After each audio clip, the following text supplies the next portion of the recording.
Hey, welcome back to Nick Fick Locks. Tonight we're going to start our series on the basics of lock picking and how to pick a lock.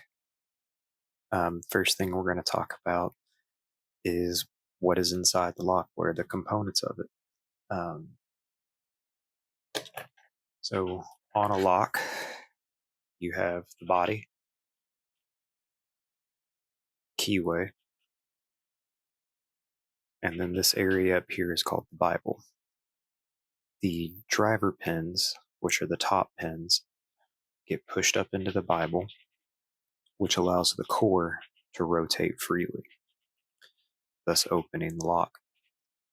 Now, the part of the keyway where the pins are is what's referred to as the top of the keyway, and the part with no pins is the bottom of the keyway.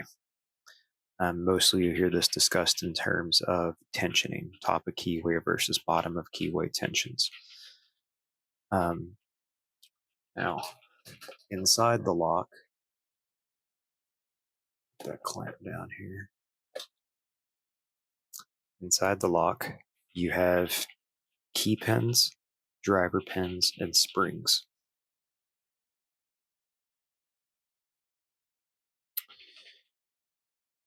Your key pins are what are exposed and visible if you look into the keyway of the lock, and they are what interacts with the key, or in the case of picking, what your pick is moving.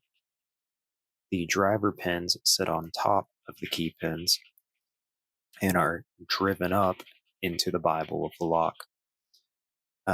Where the two of these pins meet, when the key is inserted, those will be raised to the shear line, which is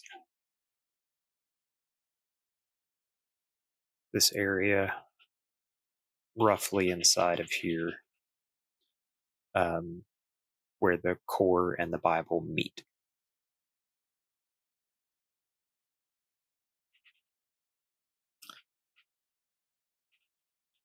And then our springs are above the driver pins in the Bible.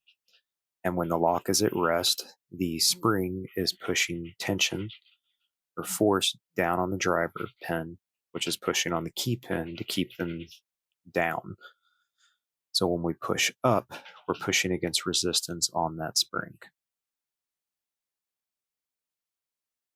And if the lock is not turned or no tension is added, as soon as you remove your pick from that spring will push them back down to where they started. You have different types of key pins and driver pins that can be in a lock. For right now, we're going to focus just on standard key and driver pins, but there are security versions of each. So you can have security key pins like this, which is found in the American 1100 and the Paclock 90A, not the Pro version. It is a serrated key pin.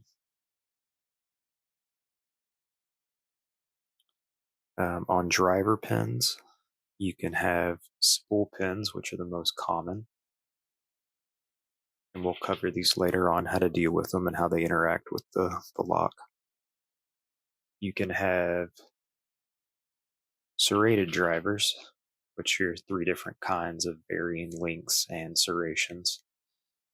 T-pins, and depending on how you want to count it, in terms of picking, it doesn't change anything, but some locks will have anti-drill pins, which are just steel pins to make it harder to drill the lock out. So they behave the same as our standard pins that we'll be looking at now, but depending on how you want to look at it, it could be considered a security pin. And then some locks can have what's called master key systems, where a lock will be able to be opened by two different keys. For that to work, they use what's called master wafers. Does it focus somewhat? There it is. Which are just thin little pins. There's this one. Yeah, you can see how thick that is. Just thin pins that go on top of the key pins um, to add a second shear line to the lock so that keys with different bittings could still work within the same lock. It can make it easier and or more difficult to pick a lock depending on how many wafers there are, how the lock's mastered, and the changes in bitting. But now let's take a look at how these interact and look inside the lock. So we can see in the lock that we have our key pin down here, our driver pin here, and this is another type of security pin called an anti-bump pin. It's just a really long driver. And then we can see here where we have our core, and it goes into the Bible. This is our shear line, if you could think about the circle crossing over here. So when we go to pick a lock, we want to raise those up so that that shear line where the driver pin and the key pin touch is at that line to complete the circle around the core, which will allow the core to rotate freely. Now, since there's no tension on the core right now, when our pick is removed, that spring with force acting on the driver pin will push everything back down below the shear line, preventing the lock from turning.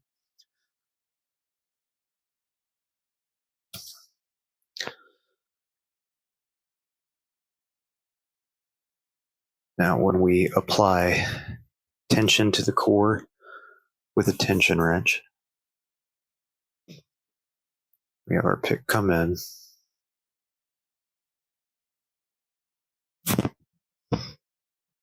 You can see this.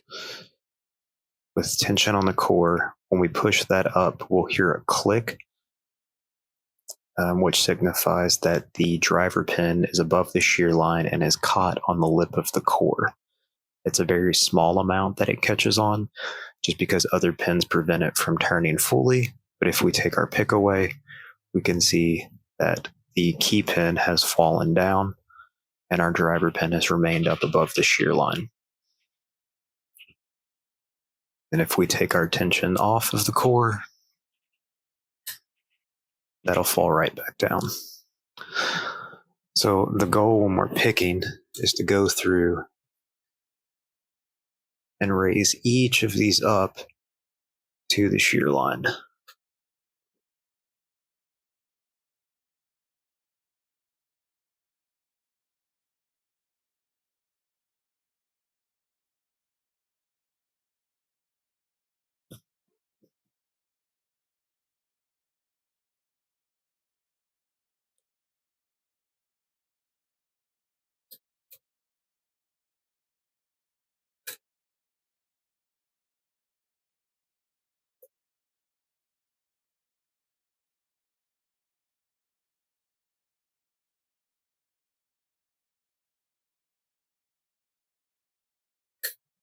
Trying to pick at this weird angle.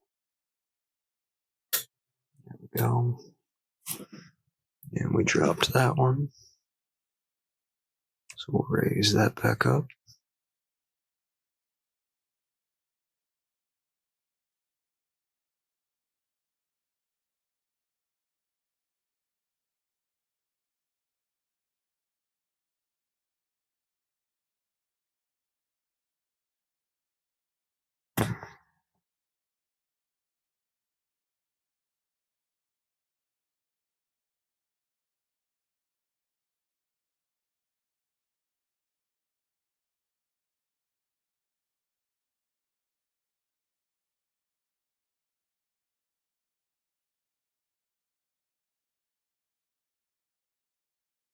And you can see as we pick other pins that movement of the core can jostle and drop previously set pins. And let's take a look at this from a different angle. In this cutaway, we can see our key pins and our driver pins here. The key pins on this lock are lower cuts. As we raise them up, you can see that line there where they do touch and meet. This is just down here. I'm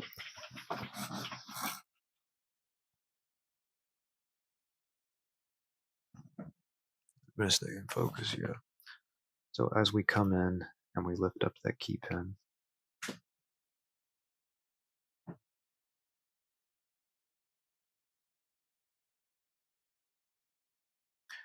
with tension on the core, that'll have it catch on the lip and hold in place. And when we go to the next pin, pick in there. There we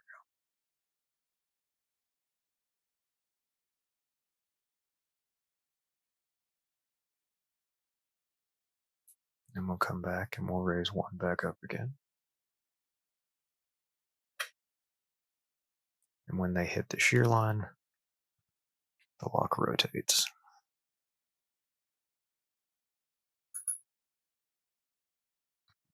We'll do that one more time.